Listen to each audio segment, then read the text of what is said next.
Get your champagne wishes and caviar dreams. Welcome inside the Hall of Fame. Now, can you dig that? Welcome inside the Hall of Fame. I'm Booker T, 6-time world champ, 2-time Hall of Famer. Got my man Brad Gilmore here with me. And we ready to do this thing, guys. Coming to you from ESPN 95925. And I got the voice back. But yeah, we get ready to do this thing, talk about a little something, everything pro wrestling and everything in between. I want to thank all the people hanging out with us in the comment section, all the super chatters. We appreciate you guys as always. But Bradley, how you feel, man? How you feel? I'm feeling good, Book. You know, we're on the precipice of another reality wrestling show that I'm excited about, going down there, 9300 Emmett F. Lowry Expressway, the second show, the christening of the second show, the main event, Rudy Garza versus Axiom from NXT. And then I'm coming off of a great week of pro wrestling. You know, it was a phenomenal episode of Monday Night Raw. We had the NXT and AEW war that went on Tuesday. And then I'm, rolling right on into the weekend through SmackDown and reality wrestling. So it's a good week. Yeah. What a weekend it was. Actually, what a week it was. Coming off NXT, I tell you, that place was buzzing, man. It was buzzing on Tuesday, and I got there. I mean, people was already lined up. It's never been like that before. I was actually getting ready to roll in around 7:30. Normally that's like my call time to roll in around 7:30, and the building was already full. And then I seen another bus pull up, and it was totally full. I was like, what the hell? You know what I mean? These people are not going to be able to get in the building. So a lot of people didn't get a chance to get in the building to see the show. But what a show, man. What a night. What a night it was for NXT to go out there and, pull off a hell of a show and pop a rating at the same time, 921K views as far as people tuning in to watch the show. The ending was epic, with the Undertaker coming out, the American Badass, just one more time. Asuka and Roxanne Perez, that was one of the highlights of my nights. Even though Roxanne came out on the losing end of that, but it's levels to this game. You got to work your way up to that top spot. Asuka is definitely the empress of tomorrow. She proved why she carries that moniker. So awesome night, man. Awesome night. It was a phenomenal night on NXT. I mean, when you look at just the big names that came through, like you talked about, Taker, Cena, Heyman, Asuka, Judgment Day, Cody Rhodes, LA Knight.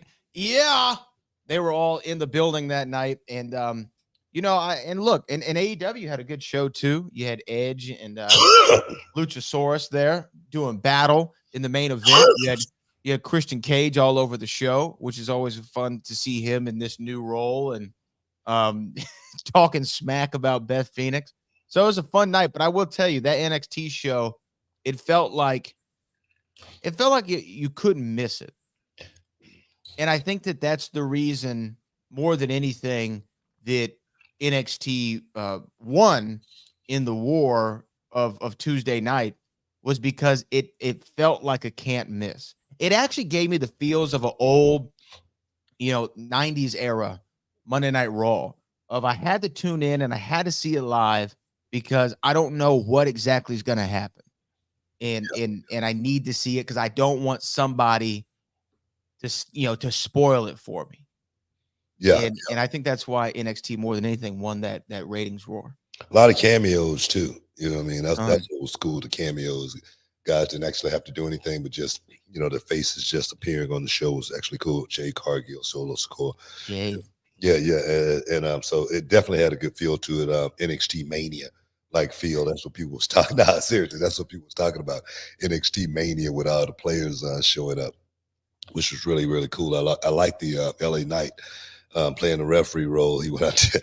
Remind me of this referee back in the day, way before your time. This guy by the name of he was a wrestler too back in the day. His name was Wild Bull Curry.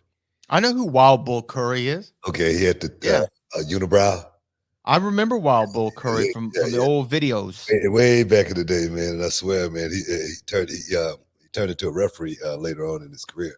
and he used to go out there and kick those guys' asses. And he was like the baddest referee you ever wanted to see. You know, if you wanted an enforcer for a referee, you get Bull Curry in there. So that's what that kind of reminded me of LA Knight, going out there playing that ultimate enforcer role. When I was all over him. I'm like, come on, this guy's not a real referee. You know what I mean? That's why he's not catching catching everything. He's missing spots and whatnot.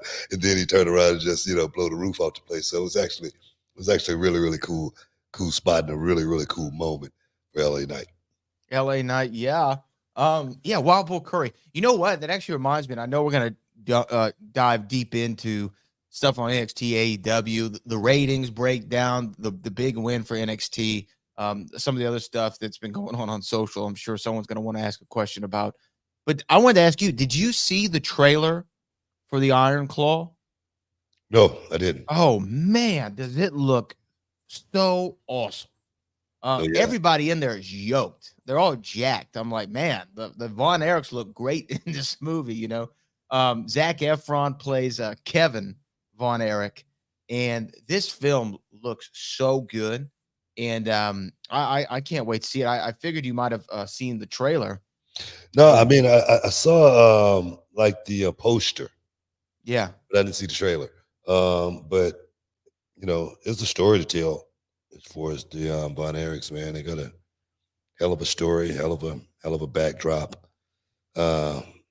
Tragic tale at the same time. Just those guys were so young and so successful. And I just think that's what it was with that family, man. They were so young. They were like high school, man. They were already stars. They're like the Partridge Family, man. You know what I mean? It's like one of those type series. It's like one of those type of deals. They were the, Dallas' favorite sons. They could do no wrong. And to have to live up to, and walk in the footsteps of, one Fritz Von Erich, that had to be something in itself. At the same time, Fritz Von Erich, man, what a heel, man, what a heel. Played that role all the way to the end. That German heel that everybody wants to hate. But I can't wait to see the story. I definitely can't wait to see the story. I was actually on tour with Kevin Von Erich and Kerry Von Erich right before Kerry, passed away, before he committed suicide.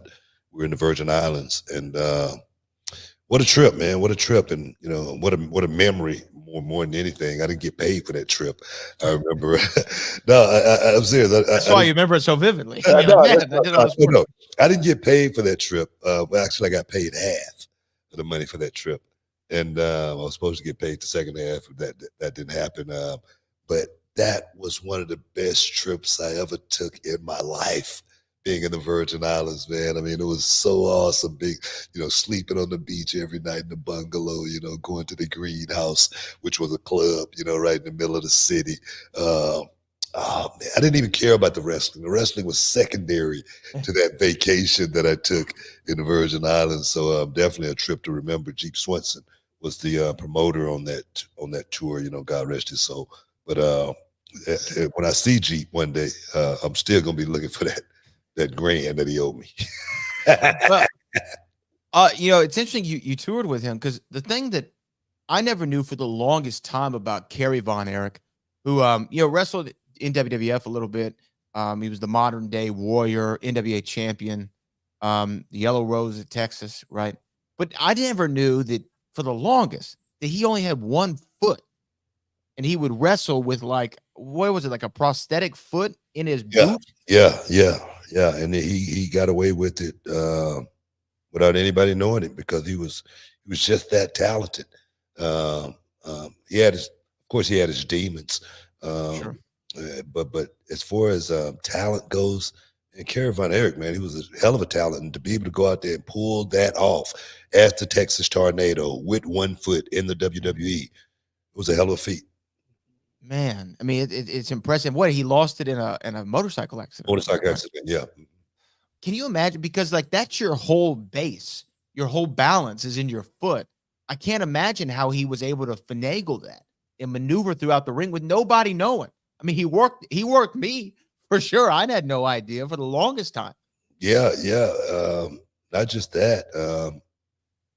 to be able to deal with that in your head, knowing that you was once whole and Yeah. Kerry Von Erich, he's a Greek god. I mean, he was like carved out of granite, and then to lose his foot, I'm sure that screwed with his psyche a whole lot. But he definitely went out there and pulled it off. And I don't think anybody knew the other as far as him not having a foot. That just goes to show you how passionate he was for the business. Just goes to show you how passionate he was to want to get to the WWE, being that guy who had pretty much dominated the Texas scene. He couldn't get any bigger in Texas, and then to lose his foot, and then that's the time he makes it to the WWE. It had to be a sobering experience. My mother, and I could be getting the location wrong, but she told me one time that the Von Erich boys came to Houston and they were at Astroworld, and she said it was, and she happened to be there, and she said it was like the Beatles were in town. Yeah. Everybody was mobbing them. They had to have security, like push people away so they could just get on the rides while they were there. It was literally like Beatlemania, Elvis Presley, whoever you can think of. And I know for people that probably sounds strange, but that's just how huge they were of stars. And every girl, loved at least one of the Von Erichs, if not all of them. And I'm sure they had their fair share of love and return to him too. yeah. Seriously, I mean, just like I say, just to be one of those boys growing up in that family, it had to be an experience, a ride, like a roller coaster, like at top speed. I can only imagine what it was like for those guys growing up as kids, having that kind of fame and that kind of success. And we know what that kind of fame and success do to a lot of these young child actors. They were pretty much in that same situation. But we got to take a quick break, guys. Stick around. You're in the Hall of Fame. We'll be back in a minute. Can you dig it, sucker? And this episode is sponsored by Blue Chew. Guys, let's talk about it. Let's talk about sex. Hey, you remember when you was always ready to go? I'm talking about strapping the rocket on it, man. Going straight to the moon. I'm talking about getting it done. If you want that extra confidence, I got something for you. Listen up.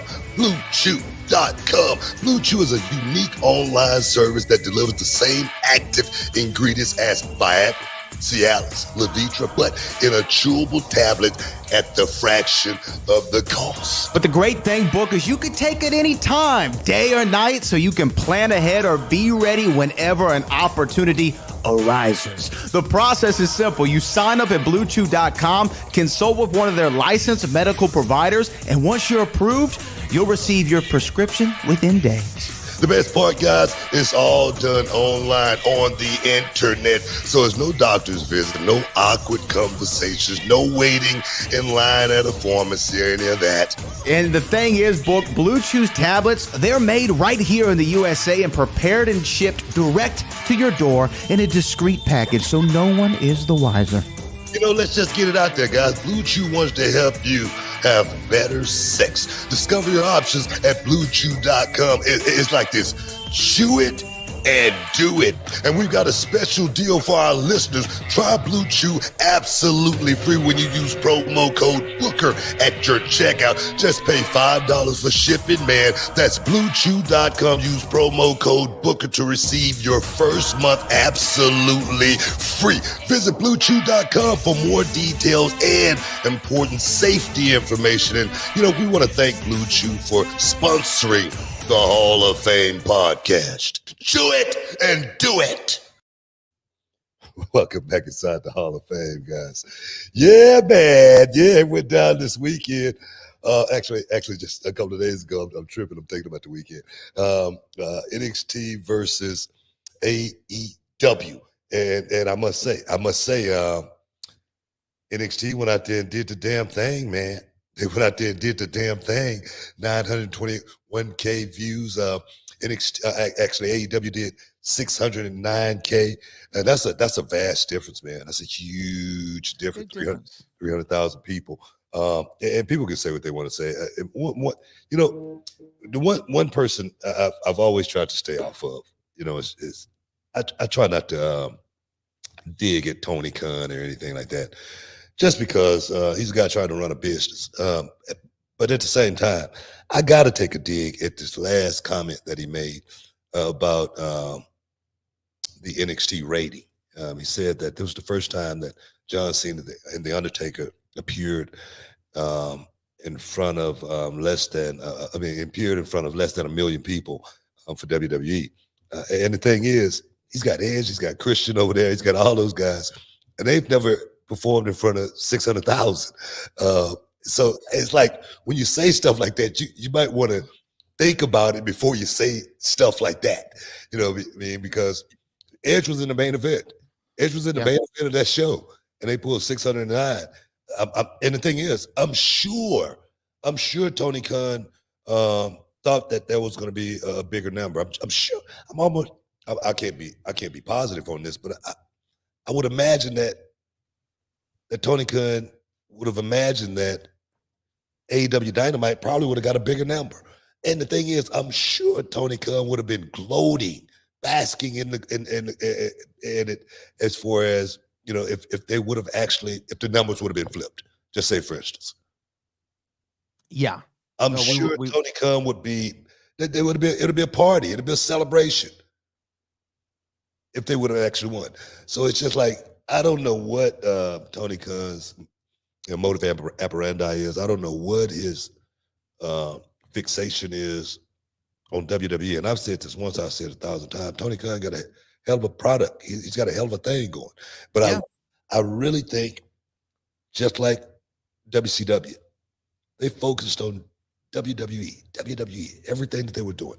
I mean, they tried to counter program every Monday night. What are they doing? What are they doing?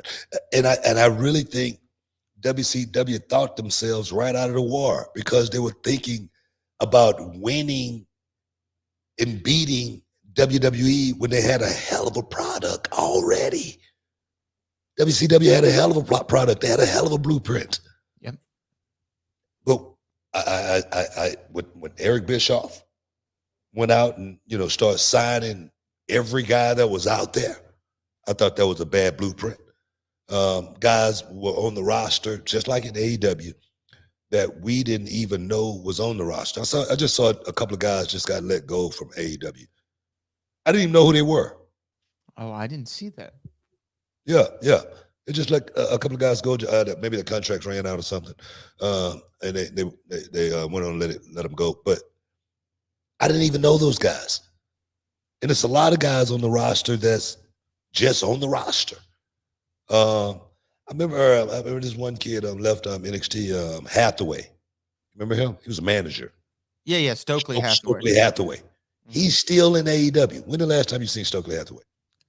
I can't tell you when the last time was. I mean, I don't know how long ago. No, that's my point. That's my point. Sure. That's my point.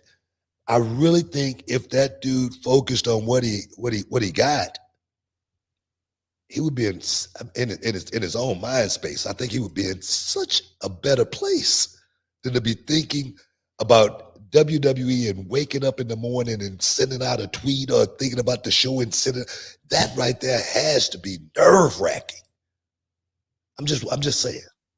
Yeah, look, and I agree with pretty much everything you said, but I will say, when it comes to Tony, like some of the stuff he does on Twitter, it doesn't bother me, right? Okay, before NXT the other night, he had the tweet that said "bald a-holes," right, or whatever, and that's meant to be directed toward certain people's way, right? Yeah. Sean I'm sure they knew it. Yeah, and I'm sure they knew it. Now, look, when I see that, hey, that doesn't really bother me. I think that's, you know, hey, we're playing a game here. I'm trash talking a little bit. It's before the game, right? I don't have a problem with it before the game, right? Or even during the game. I don't mind it. The tweet that he did about Taker and Cena, it's not a good look, Tony. That is just not a good look, man. It's not a good look at all. It doesn't look good. I don't mind the other ones. I really don't. But this one, and this is what the tweet said for anybody who wants to know. He tweeted out Thursday morning, this week, 2 active, decades-long rating streaks from 2 great legends were ended. With all due respect, until this week's head-to-head AEW on TBS versus WWE on USA. Neither John Cena nor Undertaker had ever been on a WWE show with under 1 million total viewers, plus 400,000, under 400,000 in the demo. You go look, man. They always got to work for the demo. But here's my thing with that. Okay, I don't understand what the point of this is. Oh my God! Here's the thing: if AEW outdrew them, right? Outdrew NXT, outdrew you guys with Cena and Taker on there, I'd be like, okay, I see why he wants to talk. Like, hey, man, y'all had Cena, y'all had Undertaker, and y'all still lost.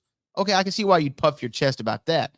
This is just a shot to throw a shot, and it doesn't. And the thing is, well, your show didn't outdraw it either. Like, your show was well under a million. It was closer to 500,000. Well, and Edge was the main event. Yeah, and look, and it's not even Edge hadn't, wrestled under in front of a million. Less than a million easy, right? Right. I agree 100%. So it's just kind of one of those tone deaf. Well, let's just say this. He definitely haven't wrestled in front of 600,000 in WWE. Right. Ever. He definitely have never done that. That's a record.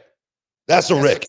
That's a decades-long record too. That's more than a decades-long record. And it's not anything to do with Adam Copeland. It has nothing to do with Edge. It has nothing to do with him or Christian or Jericho. It's the comment. That's all. That's the comment. That's the only thing it has to do with it. And when I read it, what you're saying was one of the first things that came to my mind. I was like, Tony, here, you're being a little tone deaf, my guy. Like, and again, and I know he put all due respect, two great legends, so on and so forth, but the tweet was so unnecessary.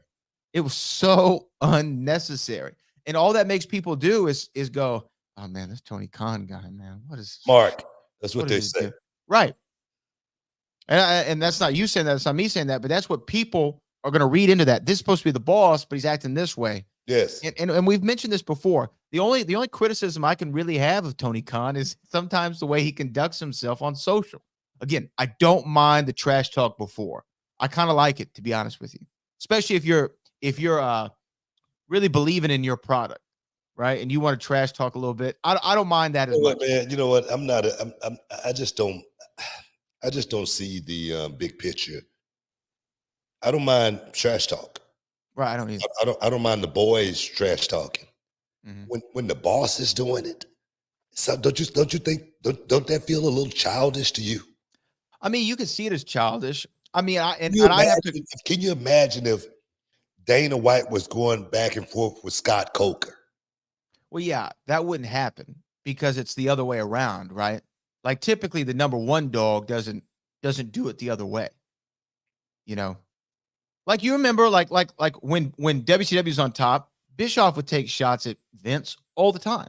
When WCW was on top, Vince would take shots at WCW. Well, Vince didn't actually ever do anything. People on the show may have done it, but I don't remember Vince McMahon ever really actually being in a skit about WCW.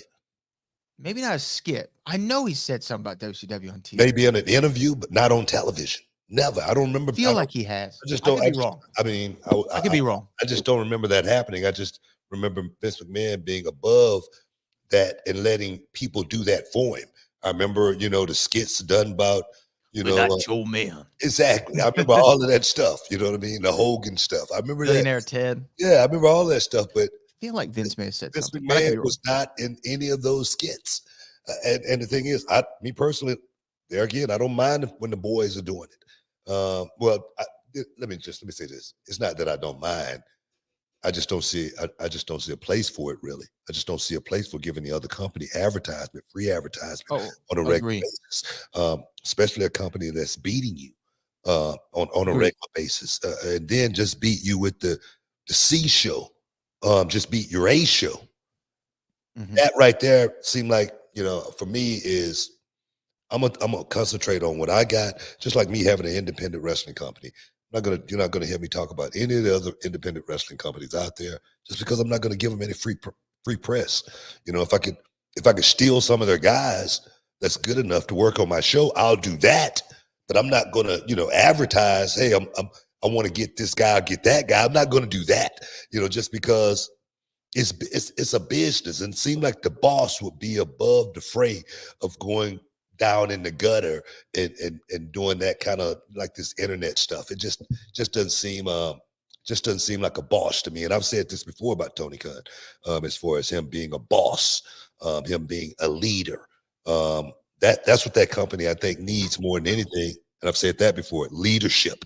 And Tony Khan going on social media tweeting, this is not leadership. Yeah, It's yeah. just And, not. and the other thing I thought about is like in talent, has to do interviews and do local interviews or national interviews to promote stuff or whatever. You know, when the boss does this, like it opens his talent up to being asked about it. It does. It does. You know, It does, and then they have to come up with an answer, and the answer may not be politically correct. Maybe something that pisses them off. That interview can go totally, the wrong way. If it's the wrong, just say for instance, if it was a David Schultz and you're asking him a question about the boss, and you feel me, you feel where I'm going. So that's what I'm talking about, guys. Stick around. You're in the Hall of Fame. We'll be back in a minute. Can you dig it, sucker? Hey, Book, our next sponsor of the Hall of Fame podcast is AG1, the daily foundational nutritional supplement that supports whole body health. I drink it literally every day, and I know you're drinking it too. Yeah, man. I received the box in the mail, and I said, what is this? And it said AG1. And let me give you a little testimony. I'm a coffee drinker. I've been a coffee drinker every morning for about 25 years. And I drink a big cup of coffee on the way to the airport, and I get on my flight and I still go to sleep. So I realized coffee is not helping me at all. So I say, let me try the AG1. I stopped drinking coffee literally 2 weeks ago. And I drink the AG1 in the morning, first thing. And the first thing I want to do is get in the gym and train.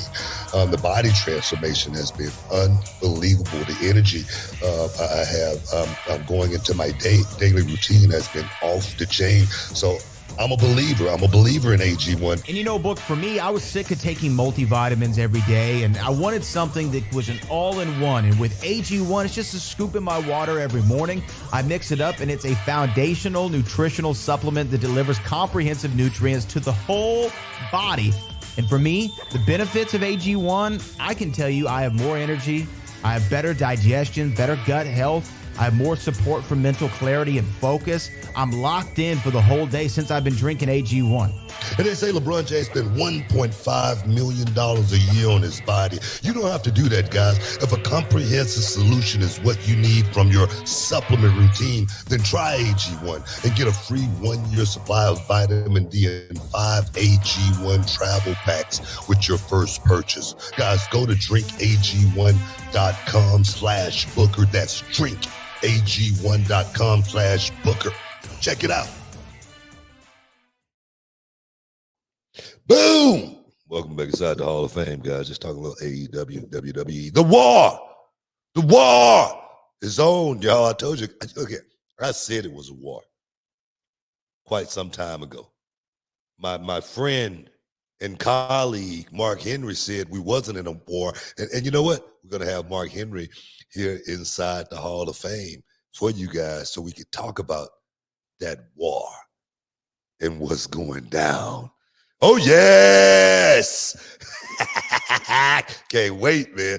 But that's the deal, man. That's the deal. Tony Khan need to pretty much stay in his lane, man. I think if Tony Khan run that company like a boss, I really think that company would be in a great place over these next 5-10 years. But just talking a good game ain't going to get you to the number one spot. It's not going to happen.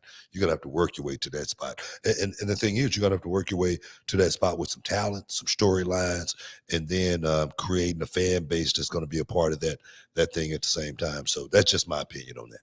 Yeah, man. I agree. I think, less talk, more action is always a great thing. Again, I don't mind some of the trash talk, but you gotta temper it to a certain extent. Here's the thing. Let me ask you this about the NXT AEW thing from Tuesday night. Was there any doubt? Because you were there, right? You were there, sitting ringside, best seat of the house. Was there any doubt amongst yourself, Vic, the producers, Sean, everybody, the talent, the locker room vibe? Was there any doubt that y'all were, not going to win that? I'm gonna tell you right now, bro. Honestly, that's the last thing I was thinking about. Oh, really? I wasn't thinking about AEW at all. I was thinking about WWE. I was thinking about NXT. I was thinking about NXT getting 1 million in ratings. I've been saying, man, we got to get this thing up to 1 million since I walked in the door down there. I've been talking about that, and to see, the show get put together to the point to where we might actually make that million. That's the only thing I was thinking about. I had AEW amnesia. I'm serious. I Wasn't was even on your mind. I'm serious. That show was not even on my mind. It wasn't. Mhm. What put it on my mind more than anything was the comments from Tony Khan. Of course, when the ratings came out, that's something that you're going to be looking for. You're going to be looking to see, because we're on the same night, you're going to see who actually came out ahead. That's something you're going to be looking for. But it's not. I don't think it's something to be looking for to gloat about it. I think it was something to celebrate for NXT. Nothing more, nothing less.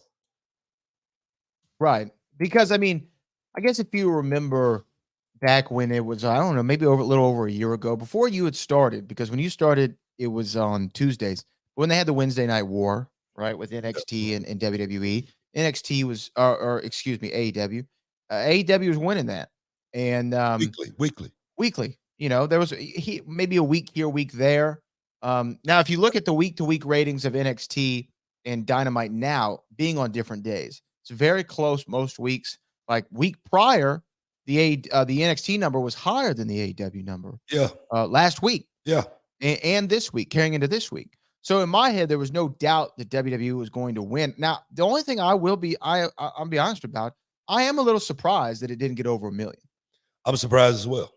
I'm very surprised by that. I'm surprised as well, but 921 is close enough to 1 million where if it was a lottery ticket, I'd be happy. Right. I don't care about that extra 60 or whatever it was, Right. I would be like, man, give me that 921. You know what I mean? That extra 80 or whatever it was. Yeah. I ain't gonna be worried about that. I'm gonna be worried about that 921. Give me that check. And I'm happy with it. So that's the way I look at that. But I was anticipating a much higher rating. I thought it was good. I think I said 1.3. You said 1.3. I said 1.1. Yeah. So I don't know. Anything close to 1 million is great, but I'm still looking and hoping for NXT to be able to consistently, be around 1 million mark on a weekly basis, and that's just creating really, really great shows. I think more than anything. I think you know what? I think I know Tony Khan was talking about Shawn Michaels not winning the Booker of the Year award.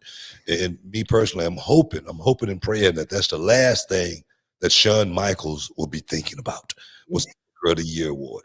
But on the other hand, I think Shawn Michaels is doing a hell of a job with the NXT brand, creating moments as well as magic at the same time, and getting these young guys to the point to where they need to be more than anything, because NXT is still a developmental group, and the object of that game down there is to get those guys promoted to the next level and hopefully get somebody else to take their spot, promote them to it's about creating talent, I think, in WWE, and I think that's what that brand's all about. Yeah, I doubt that Shawn Michaels is thinking about, what Meltzer's going to give him in the Booker of the Year category. That's just an asinine statement. It's a little silly. For someone to really praise the Booker of the Year award, that right there, that tells me a whole lot that I don't even really need to know about Tony Khan. Really, I swear to God, it tells me a whole lot, because that's the last thing one in this business should be thinking about is the Booker of the Year award, because I don't remember the Booker of the Year award putting any money in anybody's pocket, or anyone ever praising the Booker of the Year in a fashion to where it was notable, to where we talked about it. This might be the first time I ever heard, other than these last couple of years. You know what? I never heard of a Booker of the Year award before AEW came along. Well, I will say it's been around for a long time, but they've always gotten it wrong. since 1990, since 1990 they've gotten it wrong, because in my mind, the Booker of the Year every year, well, there's only one Booker in wrestling. It's Booker T. He's got to be the Booker of the Year every year. How is this? How are you not the Booker of the Year? I mean, come on. Booker of the Year award. I mean, come on. What does that really mean? What does that really mean? Yeah, come on. Doesn't mean anything to me. I mean, I booked some great shows down in reality wrestling. That's true. I've never once been up for Booker of the Year. What did ain't no brothers in the academy or what? I'm trying to figure this out, because if anybody looked at my work, has anybody talked to me about? We did get looked at this year for Small Business of the Year award. Yeah, we are up for Small Business in Houston, Small Business of the Year award. Oh, well, look at that! Look at that! And hopefully we'll win that, because we have been putting in a hell of a lot of work. We are, a ministry. We're a university. We're a mentorship, and we have produced a lot of young people at reality wrestling quietly. I'm not talking about it, not patting ourselves on the back or anything like that, other than the Row Awards, something that we do ourselves. But it is pretty awesome to be nominated as, Small Business of the Year. That's awesome. Yeah, that is really cool. And I think that we should win that one. But I never heard much of the Book of the Year award. Now I will tell you, Shawn, there was a clip of Shawn Michaels going around on social that just had me laughing. It was him, Triple H, and Undertaker having like a conversation. Did you see this clip going around? They're like on a Zoom call or something, and they're having this conversation. And I guess they're talking about the business and the way it was back then, the way it is now. Yeah. And then Shawn goes, "Look, I'll say this about the young generation. The best thing about the young generation, and the thing I'm so thankful for, is at least they protected my finish." He's talking about the super kick. I was like, what a great line. What a great line. Oh my God, man. There's no move that's been bastardized more in the last 5-7 years than the super kick. They put the pop on it and everything, man. I swear to God. Oh man. But you know what? Congrats. Look, here's the other thing. Silver lining, right? 921,000, 609,000, whatever it was. Let's just round them down to even numbers. 900 and 600. That's a 1.5 million people who watch wrestling on Tuesday night, right? That's a lot of people. That's more than on a normal Tuesday night. And at the end of the day, that's good for the industry that the eyes are getting on it. And again, when The Undertaker came out, man, such a huge pop for me. It was so cool. Come on, man. It was such a fan moment. The ending was perfect. It was awesome, man. It was epic. It was a moment for Carmelo Hayes too. Oh my gosh! I mean, that what right a rub. Something that's going to be indelibly stuck in his brain forever, man. It's going to be seared in his brain, that moment with The Undertaker, because he's a kid. He's a kid having that moment with The Undertaker. I was a grown-ass man having that moment with The Undertaker when he's walking down the aisle and, the music's playing and the lights in the audience, and I'm having this, peach myself and tap myself and go, wake up, you in this match here. You can't be a fan for more. So I understand where Carmelo Hayes was, having that moment there for a second with The Undertaker in the emphasis of his infancy stages of his career. That was awesome. Awesome. By the way, after working a main event of one of the most important NXT shows ever. Oh, and by the way, John Cena was already in your corner. You know what I mean? Like, yeah. He got the rub. I was talking about Carmelo Hayes. He name dropping. You know what I mean? You don't want to do that in this business. You don't want to name drop too much in this business. But he definitely got the rub, and deserving of it. That kid is he's an extraordinary talent. And he's going to definitely do big things in this business. His future is very, very bright. So get your sunglasses, guys. Stick around. You're in the Hall of Fame. We'll be back in a minute. Can you dig it, sucker? All right, everyone, it's Booker T and Brad Gilmore here, and we've got something exciting for all you sports, comedy, music, and theater fans out there. We're talking about Game Time, the fastest, easiest way to get your hands on tickets to your favorite events. That's right, Book. We love all those spontaneous, unforgettable moments, and Game Time is here to make them happen. Whether it's a last-minute decision to see a game or a sudden urge to catch a live show, Game Time has got you covered, giving fans access to tickets even at the last minute in over 60 cities across the United States and Canada. And guys, this ain't about getting in. This is about getting the best seats in the house. With Game Time, you can see images of your seat before you buy it. So no surprises there, guys. You can score tickets swiftly. Skip the line, guys. Just dive straight into the moment. Absolutely. And listen to this. Game Time guarantees the best prices. Find tickets in the same section in row for less elsewhere. Game Time will give you a credit of 110% of the difference. So there's no reason to wait, bro. So whether it's the thrill of the game, the laughter of the comedy, the rhythm of the music, or the drama of the theater, guys, don't let the opportunity skip by. Choose Game Time. Grab your tickets and just enjoy the moment. Live should be spontaneous, Book. So guys, don't miss out. Check out Game Time now on their app or at gametime.co. That's gametime.co. Take the guesswork out of buying tickets with Game Time. Just download the Game Time app, create an account, and use the code BOOKER for $20 off your first purchase. Terms apply. Lowest price guaranteed. Oh, yes. Welcome back inside the Hall of Fame. Just talking a little wrestling, sports, and entertainment.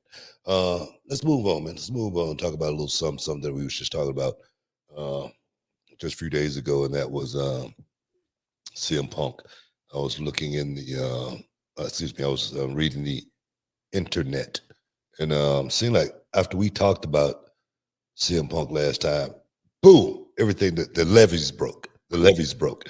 Like down there in New Orleans, everything just got flooded with the news of CM Punk and WWE deciding against signing CM Punk. That wasn't just one site. That was several sites, man. It was like 5 different sites at one time. CM Punk not going to be at Survivor Series. The deal, is not done. Whatnot. Which the rumor I felt like was a rumor from the beginning. I felt like it was something that you should take with a grain of salt just because of the past. And I know people can, think, I'm a CM Punk hater, but I'm far from a CM Punk hater. I'm not a hater of anyone. I'm just talking about the news that's in the news more than anything. And I'm giving my opinion on certain things just because I give my opinion because I've been there. I've been in the room. I've seen just about all of these situations unfold right before my very eyes. CM Punk was a story that I watched unfold right before my very eyes as well. I was there when CM Punk first arrived in the WWE. All right. I was there when the push, first started. I was there when John Cena, first started his rise as well. I've been around a lot of these guys when they, start making their come up. So that's the only thing I'm talking about as far as the reason why I felt like this experiment that a lot of people wished could happen, which was CM Punk making his return to WWE. Now, I'm going to sit here and say this right now. I don't know if CM Punk's going to show up or not. I don't know if they put that out to quieten the rumors, to actually, just so if CM Punk actually does show up, it will be a surprise. I don't know. I'm just giving you guys my opinion on my thoughts on whether I think CM Punk would be a good fit, not in the WWE, in the WWE locker room. That's where all the magic happens. Once that locker room get upside down, man, it's topsy-turvy. It could be real crazy.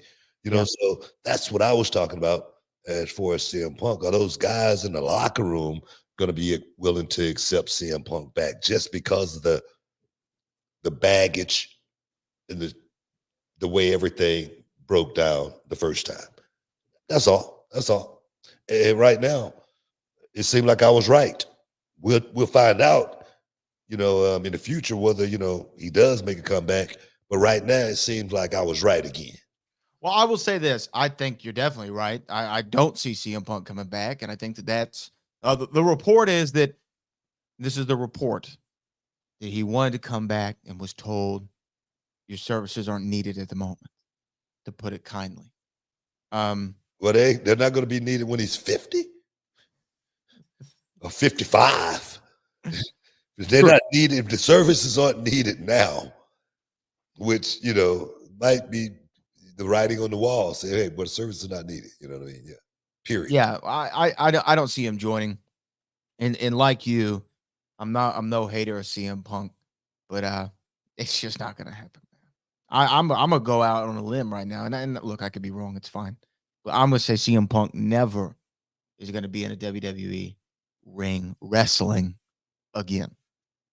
The Royal Rumble 2014 is the last time you're gonna see that happen. And the only reason I say this is because they've had multiple opportunities to bring him back. They could have brought him back for 7 years at any moment. That never happened. Could have brought him back during backstage. That didn't happen. Well, let's say they could have brought him back backstage. I don't know about the 7 years, the 6 years. Okay, that's fine. You know what I mean? But backstage seemed like the door was kind of cracked open a little bit. A window was, slightly open. Seemed like, some talks would have been happening because CM Punk was as close to WWE at that point in time than he had been in the last 7 years.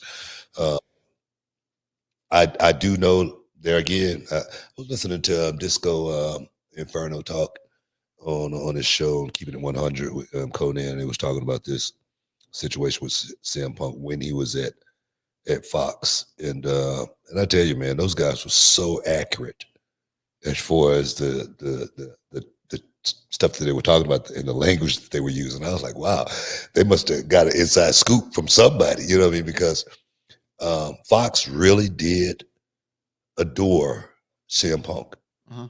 Really, some of the people there, I wouldn't say Fox, in general, but certain people at Fox over that show at backstage, they really adored CM Punk and they really wanted him to be a part of that company. They was really willing to go out on a limb, to do their part to make sure CM Punk was, in that company. And there again, it didn't happen. It didn't happen for a reason. Was it the right reason or the wrong reason? I don't know, but it didn't happen. But everything Disco and Conan was talking about on their show about that situation, it was spot on, 100%. And here's even the better question. And I know we have super chats to get to, and we have a shorter show today. But here's the better question: why would CM Punk want to go back to WWE? That's an even better question. I think the only reason CM Punk would want to go back to WWE is to throw it in the face of AEW and Tony Khan. It's the only real reason. It's the only real reason, as well as maybe to, you don't want to. I don't think anybody want to leave this business on bitter terms or anything like that. You don't want to have your last match and it ended like it did in AEW. That's not what you want. So him wanting to come back over here to, what word should I use, to redefine his career. That's a good word, right? It's a good word. It works. It's a good word. Yeah. If he wanted to redefine, that might be a reason why, to come and say, man, maybe I did need to look in the mirror. Maybe it was me. Maybe I want to change it. That could be a reason. Then again, that I don't see that personality. I don't see that personality as far as saying, well, I was wrong. Let me go fix this. I just don't see that. Just because of the way things went in AEW. That's one of the reasons why I say that. Because there was a perfect opportunity to be humble coming into AEW. Slightly. But it seemed like it was like, I'm the star. Everybody needs to, let's have a meeting and let me let everybody know who the big star is right here. And this is the way it is. And I'm going to be going over and I'm going to be winning the title. That's not a good look. When you're just coming into a brand new company with a bunch of young guys, young to the point that he considered them kids. Yes. And what I've always said about kids, I got 2 of them, okay? You got to sometimes go down to their level in order to bring them up to your level, okay? You just can't expect for the kids to be on your level. It's impossible. So with kids, you got to know how to go down and, okay, let me calm down. Let me talk to them a certain way. You don't want to just start yelling at the kids. Right. That might not be a great approach. Probably You know not. what I mean? But and I said that, and this is something I said from the beginning as well. I said this from the beginning as far as CM Punk had a chance to be a leader in that company when he first came in. And I say that because when I first went to TNA, I made sure I sat down and I had a meeting with those guys. And I let those guys know that I was there to help them. I wasn't there to take anything away from them. I was there to elevate everyone in their game, hopefully to the next level. And I'm gonna tell you right now, at the end of the day, and you can talk. This is a true story. I don't even like talking about certain things that I've talked about, but this is a true story. Before I left TNA, I told Bobby Roode, Samoa Joe, and AJ Styles they need to pack their stuff up and hurry up and get the hell out of TNA as soon as they possibly can if they want to have a career in this business and a legacy in this business. I told all 3 of them. I told Bobby Roode, cut that damn mullet and get the hell up. I swear to God. I said, and get up out of here, bro. I said, because this is not the place where you're going to make your legacy. All right. And the reason I told them that is because I wanted more for them. I could see the talent. I didn't want to hold them back. That's why I did what I did. And I felt like CM Punk was in a great position to be that same kind of guy, that same ambassador. And the reason why CM Punk, I felt like could have did it a whole lot better than I could have is because he was getting paid a whole lot more money. And that right there for me, if I'm getting paid, man, I'm gonna come over here and try to help this thing last as long as I can because I want to get this check for the next 10 years. Yeah. That's what I'm thinking about. That's what I'm thinking about. I hear you, Book. Say what? I said I hear you. I hear you. You're preaching to the choir on this one. So I'm just letting all the guys know out there. I'm not a hater. I'm not a hater or anything like that. I just felt like that thing was done just for lack of a better word, improperly. All right. It could have been a whole lot better. We're gonna get super chatters here in a minute, guys. Stick around. You're in the Hall of Fame, man. We'll be back in a minute.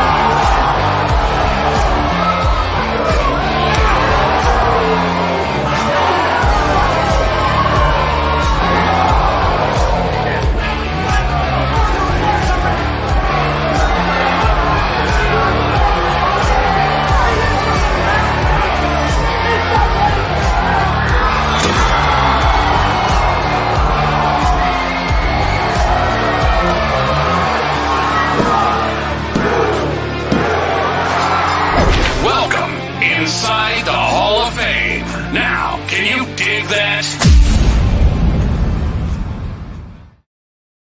Welcome back inside the Hall of Fame, guys. Super chats. Let's do it.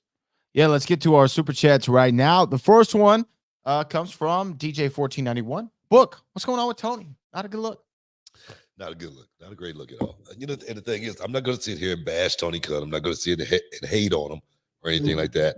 I just feel like Tony Khan could be more of a boss. I just feel like look, when you got that kind of money, dog, you like Hugh Hefner. You need a smoking jacket on and a cigar, some slippers, and some honeys running around. You feel me? You should be on Twitter, okay? I'm just saying. Look here, I don't know. Tony Khan. I don't know if he's married or not. I've never heard about his wife or anything like that. I don't believe he's married. He's a single man. Last thing he should be thinking about is Twitter. All right, get your smoking jacket. Get you a nice big spliff, okay? And sit back and rejoice and relax, man. You got everything. The advice to Tony Khan: get you a smoking jacket. You know what I mean? That's gonna make the world a difference. Well, you know what? Speaking of Tony Khan and some honeys, Super Friday says Lola Vice #1. Tony Khan can't beat Lola Vice. You ain't driving. You see that little shimmy she's doing in the ring too, huh? I gotta work. I gotta make sure I get with her, to let her know when she should and shouldn't do the shimmy. Okay. Yes. Especially when I'm in commentary. But I like Lola Vice. She's definitely moving up, especially moving up in the tournament, breakout tournament. She could be the next breakout superstar. We'll find out soon. Lola Vice, man, big fan, big fan. We're gonna get Lola on the show. Let's get Lola in the 5 minutes of fame, man. 5 minutes of fame next week. Lola Vice coming to the 5 minutes of fame right there on Podcast Heat with Brad Gilmore and Booker T. Oh, yes. Mike Edwards. I almost said Mike Jones. Mike Edwards. You see the new Von Erich movie trailer? Yeah, we were just talking about it. Book. You haven't seen it yet, but you gotta watch it. Brad was just telling me about it. I haven't seen it yet, but I'm looking forward to it. You know what? As soon as this over with, I'm gonna go check it out. Efron. Shout out to Efron. My man looks like he took all the gas. Everything. That Carrie. I know. Zac Efron plays Kevin. What? Well, who's playing Carrie? The guy from Shameless. Is he jacked? No, he's jacked, but he's not Efron jacked. Well, they got Carrie was the bigger. It's the wrong guys, dude. I thought the same thing. I mean, the guy who plays Carrie, it looks good. Efron looks better. Kevin was like ripped to shreds, but he was a smaller version of Carrie. Right. Carrie was the heavyweight in the family. Look, when you see Zac Efron, you're gonna be like, whoa, Efron yoked. I mean, yoked out. And by the way, Kevin's the only surviving member of the family. So maybe, I don't know. Kevin said, y'all gotta make me look good, man. Give me Efron. Give me Efron. Could have been one of those things, yeah. I will say, also some reality wrestling talent participated in the film in that movie. Yeah, definitely. Yeah, a few of our guys were in that film. So shout out. We create stars down here at Reality Wrestling. Look, we ain't harboring talent. Okay, we're trying to get guys to the next level. We're not one of these companies that want to, like when I was getting into business and I went down to Global and Tiger Conway heard about it. He goes, I heard y'all went down to Global, huh? And I go, yeah, we went down to Global. Well, let me tell y'all right now, the money is gone. That's encouragement. That's a lot of encouragement, brother. You know what I mean? So we're not like that. We're gonna make sure we encourage our guys, no matter whether the money is there or not. Get up out of here. Darrell Johnson just shouted us out. We'll give you a little salute. Boom. You don't mess with my little privates, man. There you go. We got Cali Toenail. BT, you look like you turned 5 years old when Taker pulled up on you, ear to ear grin, just like you just got your first front row tickets to Mania for Christmas. That's my big homie, man. That's my dog, man. He came over and gave me some love, you know what I mean, which was real cool. But nah, man, we boys. We was in the trenches together for many years, and got a lot of respect for that dude. He is the godfather of my kids. Yeah, I think a lot of people don't know that. A lot of people don't know that. Yeah, he's the godfather of the twins. Jamal Sotomayor says, Book, when it comes to a ring entrance, how do they determine who gets pyro and who doesn't? Also, if you get pyro, is that money coming out of your check? Money's not coming out of your check, but you got to be over to get pyro, dog. You know, you got to be over like Rover. And when I was in WCW, I got the pyro. Boom. You know, and it was cool, man. It was so freaking cool. But I remember my first night I got pyro in WWE. I thought they blew my ass up. I swear, it's like on that video game where you see me bounce and go flying. That's the way I felt that first night, man, because it was loud and it was hot, you know, and I was like, oh my God. I mean, I was like in a zone. I was entrenched, and it felt so freaking awesome. So yeah, you got to be over to get pyro. I was over. I was over big time. Over like Rover, man. I think we got one more here. Big Breezo. NXT was awesome. Tuesday night book. Hey man, I had fun. You know, NXT, man. I had a great time. You know, but you know, it was a great night. But I got to give my partner, man, Vic Joseph, huge props, man, huge credit, man, because his father had passed away earlier that night.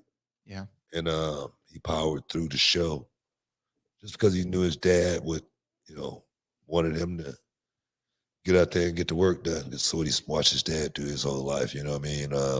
But it was a rough night for Vic, man. It was a rough night for him. So big ups to Vic going out there and making that show happen. And I tell people all the time, I tell all of my, you know, guys that I have to answer to, I always tell them, I say, man, I could not do that show without Vic being there guiding me through every moment of it, man. He's like the maestro, letting me know when to go and when to, you know, lay off and whatnot. And he's a hell of a dude and a hell of a man to stick it out last night. So big ups, man. Hope you're doing all right. Much respect. You know, condolences to Vic and your whole family, man. I know that was probably really difficult, and it shows a whole lot of heart to go out there and do that. Super Friday. This is our last one of the day. When is the last time you had chicken parmesan? The question that we were all wondering for the entirety of the podcast. When's the last time you had chicken parmesan? I had chicken parm last week. I'm serious. Chicken parm is one of my favorite.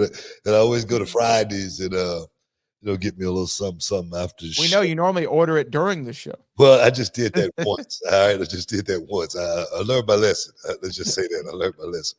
But I always go to Fridays and pick up me a little something. I had chicken parm last week with a little at Frank's. If they put that stuff on everything. Oh yes, man. I love me some Frank's, man. But yeah, just last week. Just last week. Well, hey, that wraps us up for the week.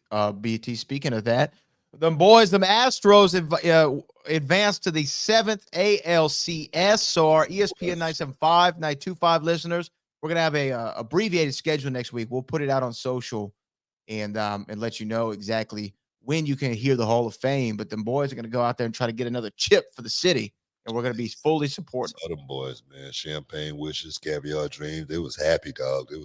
They was celebrating big time. Seemed like they was celebrating like they had just won the championship. I'm serious, man. I'm like, bro, hold on for a minute, man. Did you see Verlander dropping the F-bomb like on live on TV like 7 times? I'm like, are they not going to censor this guy? Man, like I say, man, they were those guys are excited, and hopefully we can go back and you know, get one more, bro.